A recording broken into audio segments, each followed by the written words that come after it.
I really embraced, who I was becoming.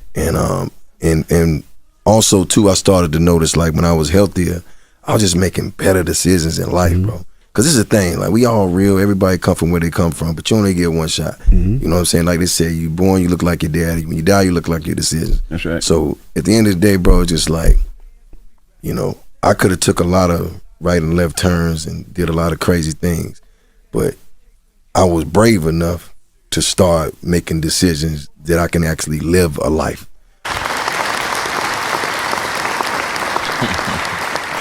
When you're born, you look like your daddy. When you die, you look like your decisions.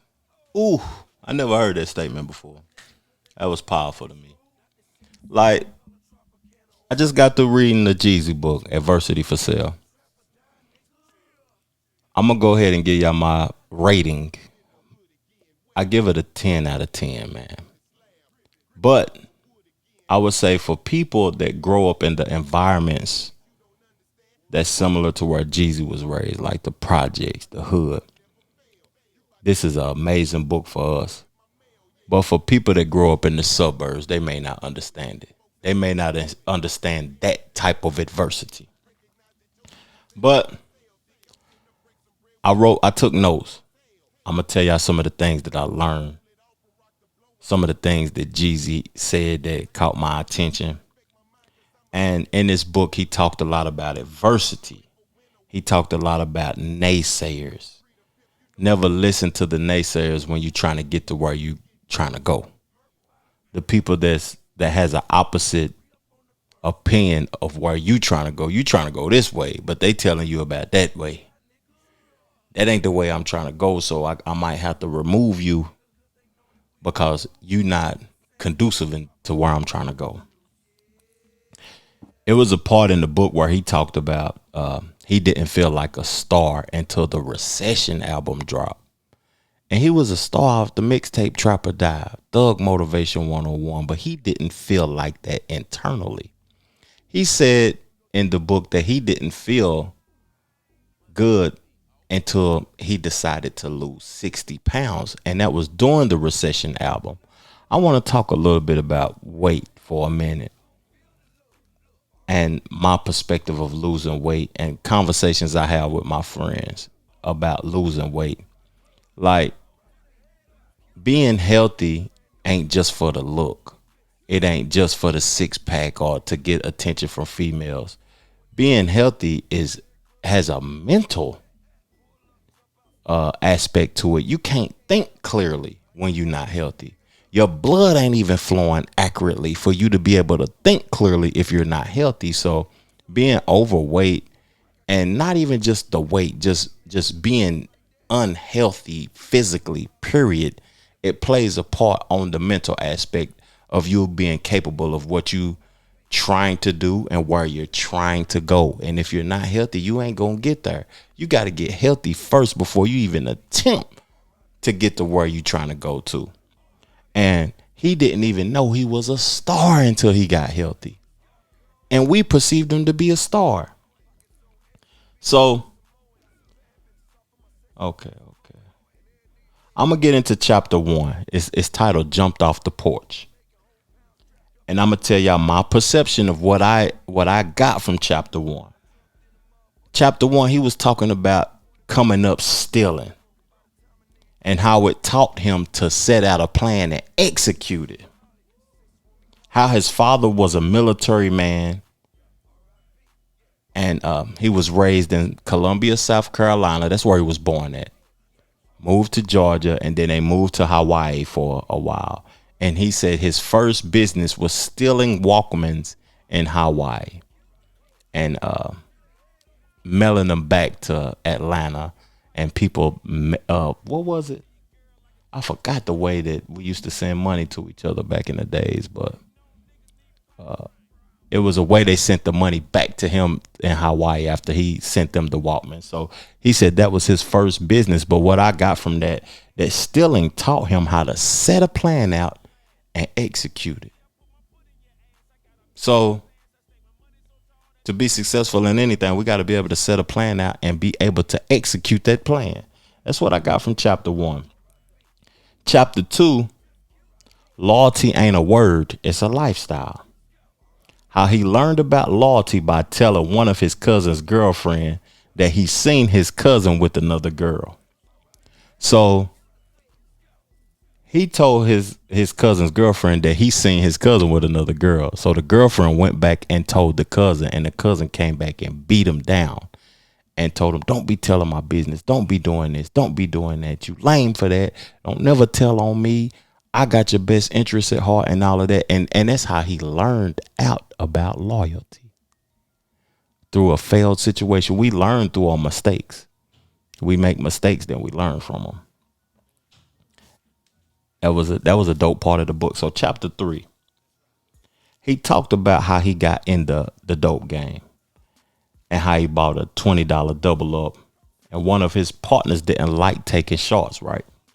One of his partners was adamant about his price being the price. I don't take no shots. If you got $18, you can't get this 20 because I want 20 for it. And he was saying it was a great aspect to that, and it was a bad aspect to that because you let people know where you stood. And then by you letting people know where you stand, that aspect could be bad too, because people could come at you in a different way. And that partner who stood his ground and was firm in his price and his beliefs got killed by somebody who was short $1. That's deep. Got killed by a junkie because the junkie was $1 short. Is that price really worth that? Can you take that short? So, chapter 4 is titled Come Shop With Me.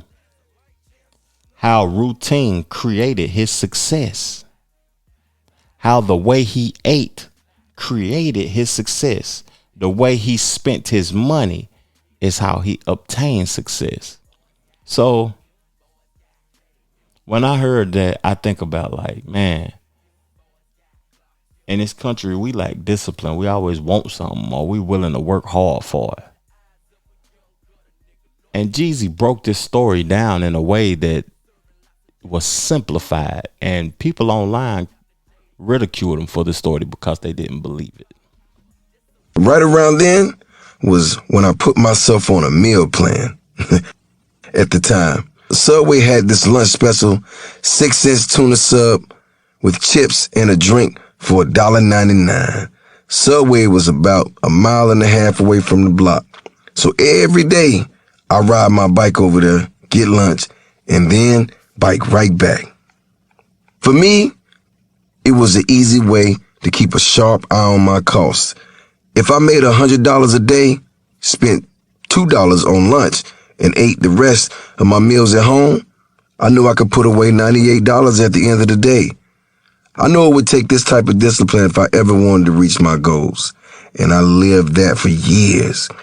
Instead of going to the mall and buying 3 pair of Jordans every week, like all the other hustlers my age, I buy 1 pair a month and set them aside so I can pop out and get fresh when the time came. Same thing with haircuts and clothes.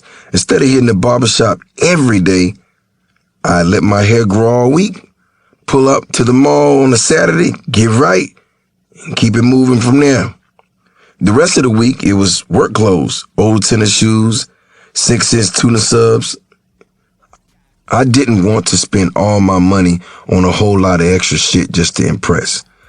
I picked that up from hanging around the old heads. A lot of the younger cats aren't typically interested in what the older generation has to say, but that was never the case for me. I would sit on my grandmother's porch for hours and listen to her talk. It was the same thing if we barbecued in her front yard after church. All my aunties and uncles, family members and neighbors would be over there, and I'd roam around the yard and from conversation to conversation, ears open, soaking it all up. Gathering all that information was exciting to me. And I learned Quickly. The Trevor Jackson Podcast. What I want to say about that is that I talked about this on the podcast recently about living with uncertainty and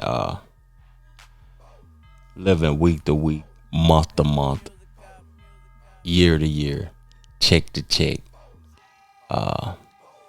And life, man, to me,